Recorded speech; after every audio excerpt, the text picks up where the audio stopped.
Hello, everybody. The Army of Light Earth Division, the boots on the ground. It's Shawna L. Francis, and today is October 3rd, 2023. It's the weekly briefing, and I'm so glad that you guys are here. This is number 28.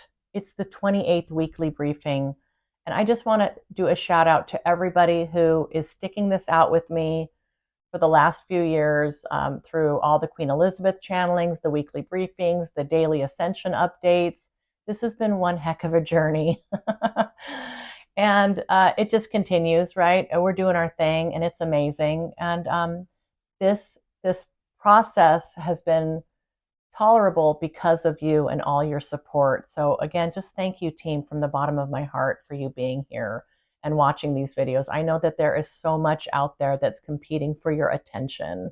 I feel very honored and blessed to have you here, really joining me through this process. And all of you light workers holding your torches high and doing the right thing and being in your light. It's huge what we're doing. It's so important. Never ever doubt your role here and the importance you play in the ascension. All right, team. So today I want to talk about the emergency broadcast system alert that's going out tomorrow.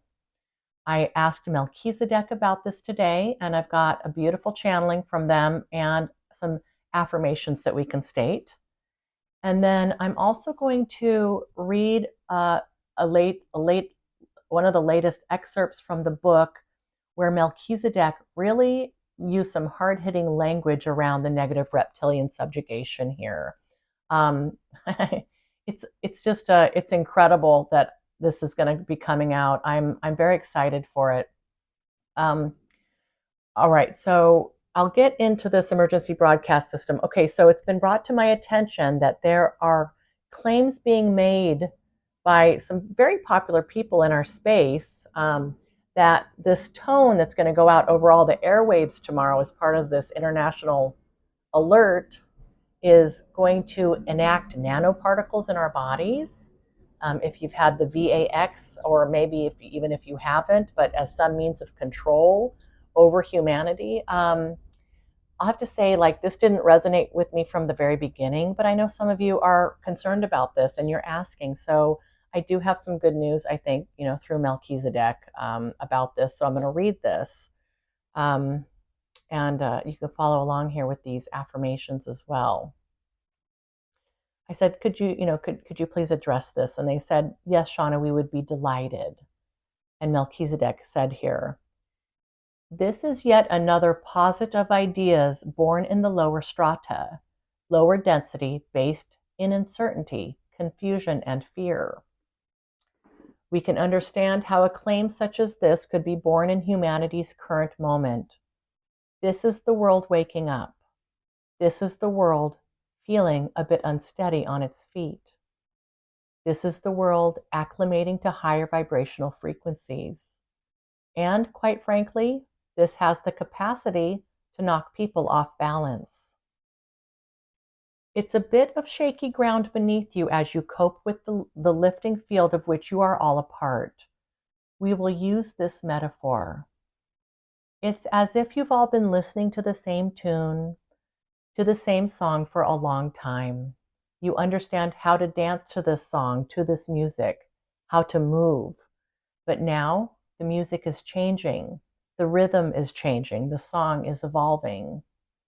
And in this moment, you are unsure of how to move and how to dance to this evolving song.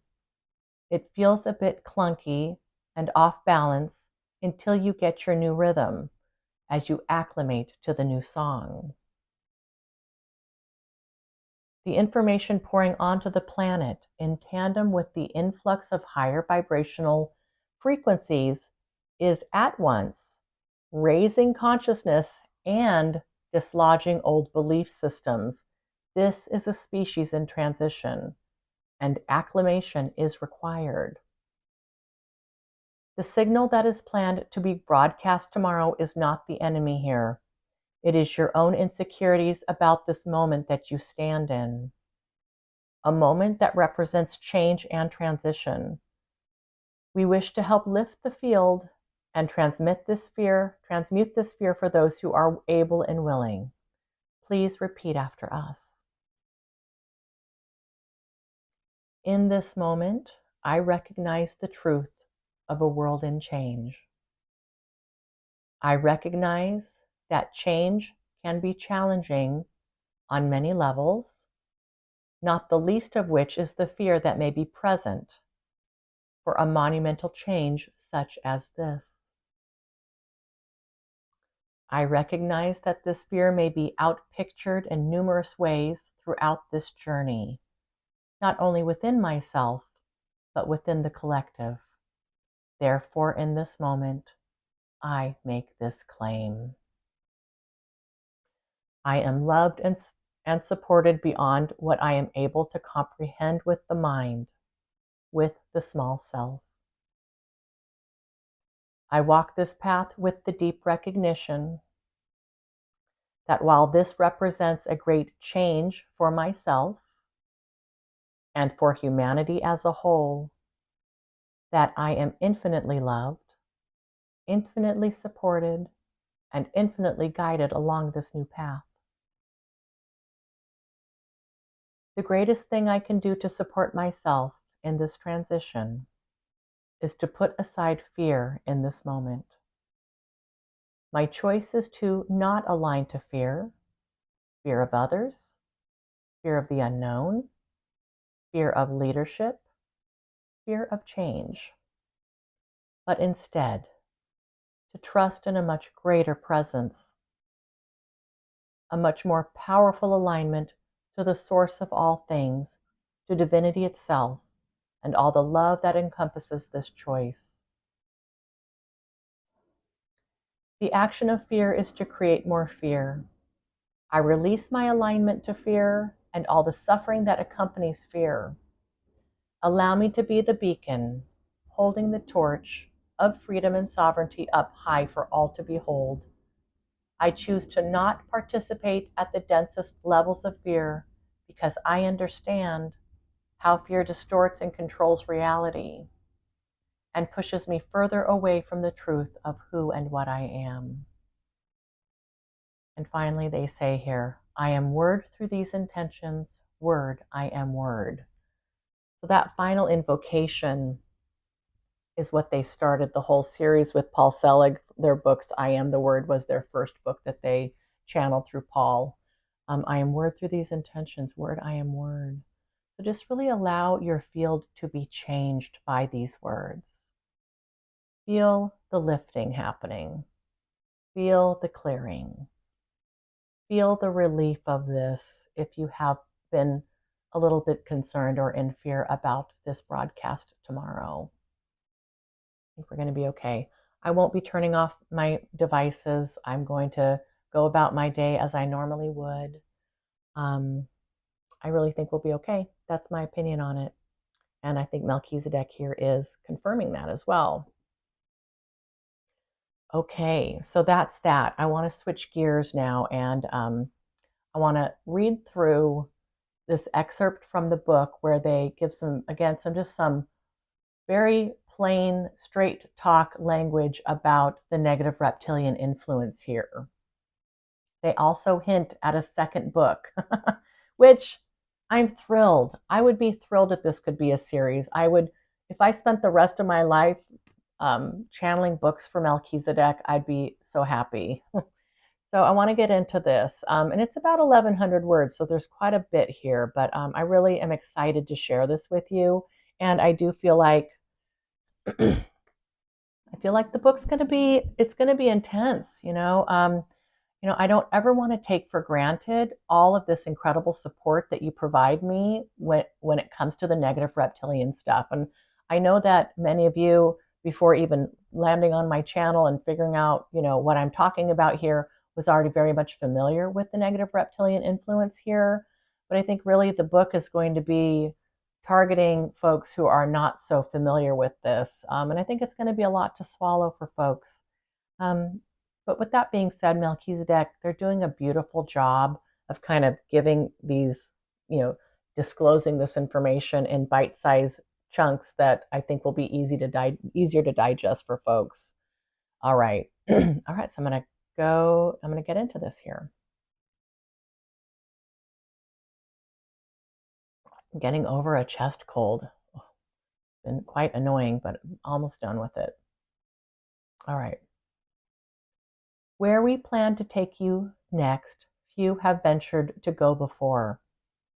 And this is a good thing, because quite frankly, humanity as a collective has not yet been ready to come to terms with these darker truths of your reality.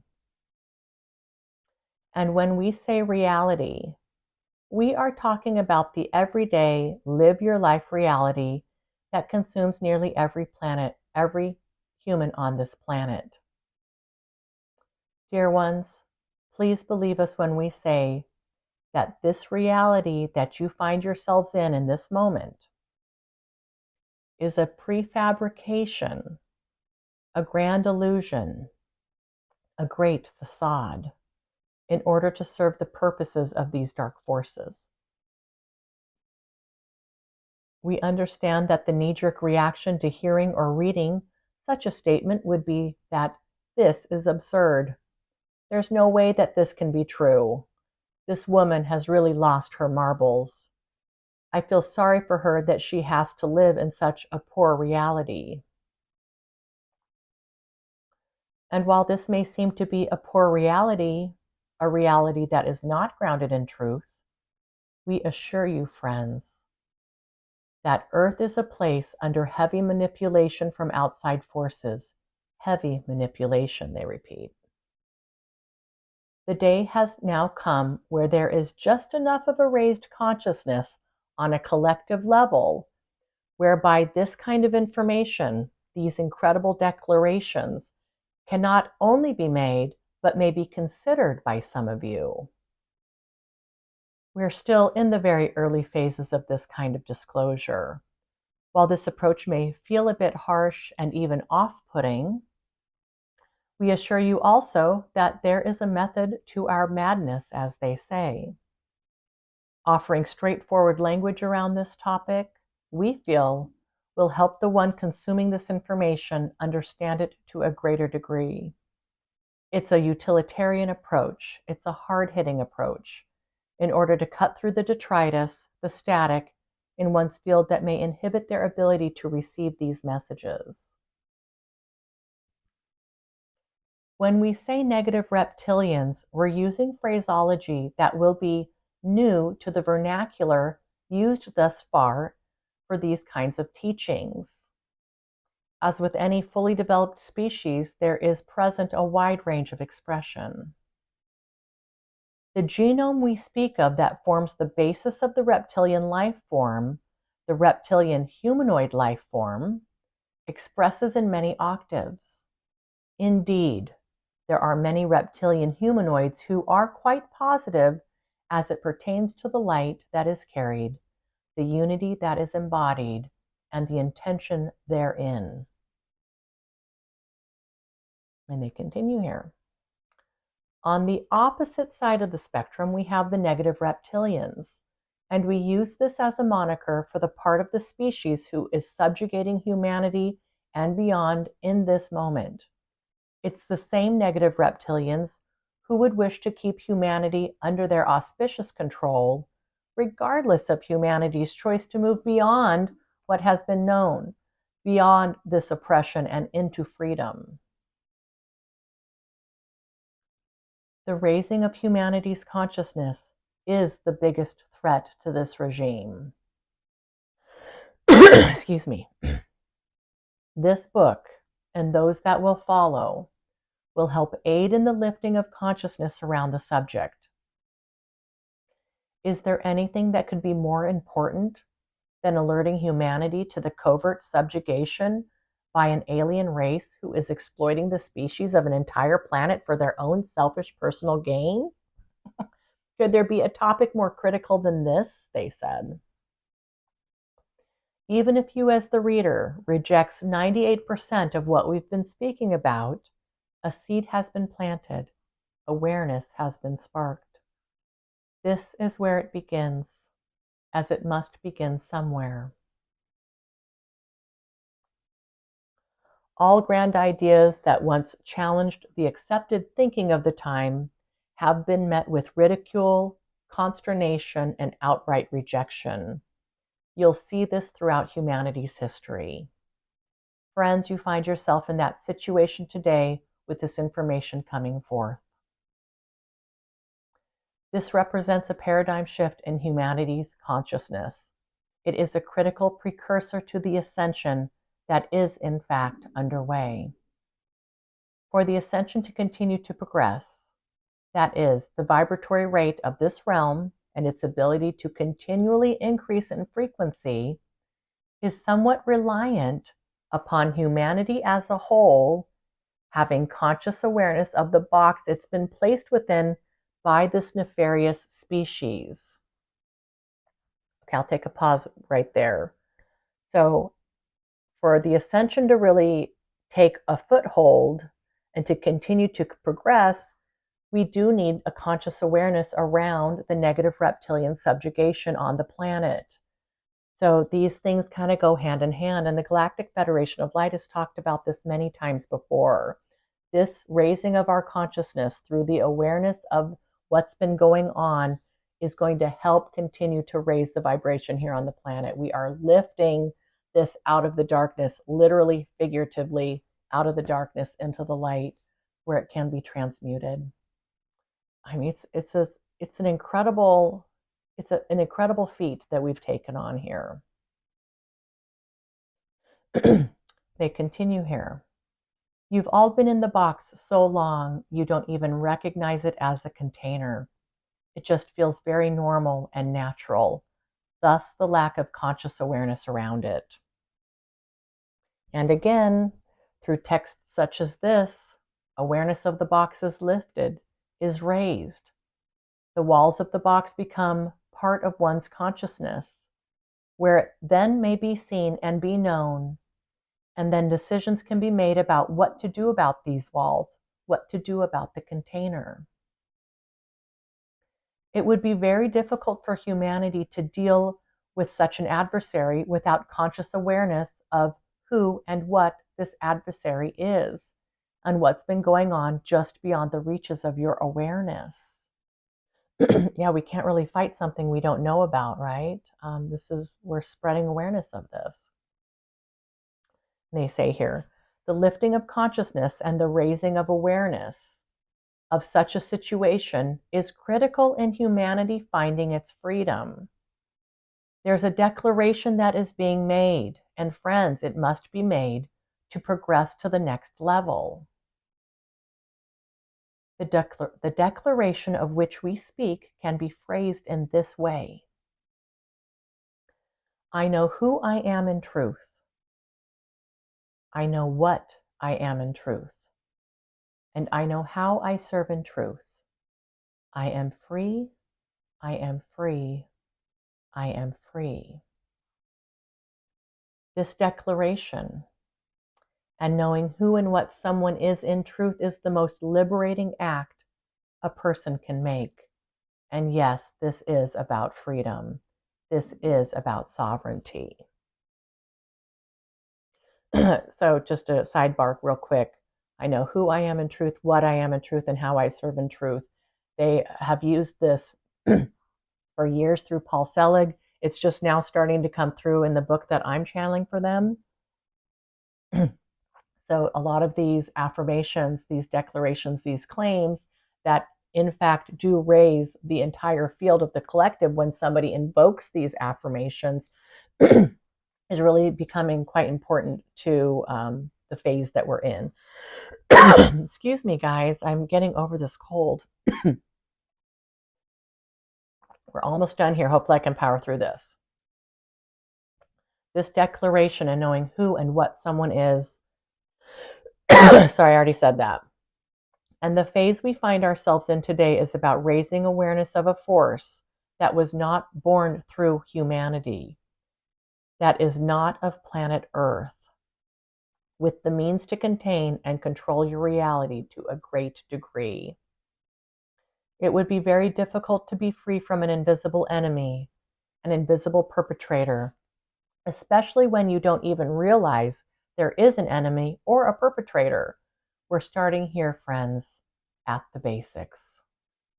Boy, negative reptilian subjugation of humanity, I guess. Yeah, I mean, there's nothing basic about this, but in terms of the book and where this is at, we're starting at the basics. So I hope that you found that interesting, team. That you, yeah, I mean, it's pretty incredible, the tone they're using, the words they're using.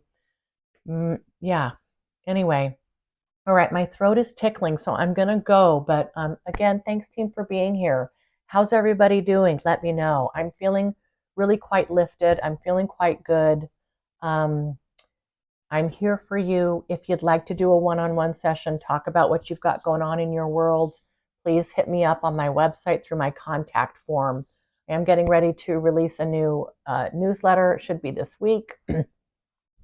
And we'll disclose more of the book in that newsletter. All right, team, I love you all so very much. I hope you're doing amazing. I'll talk to you soon. Mwah.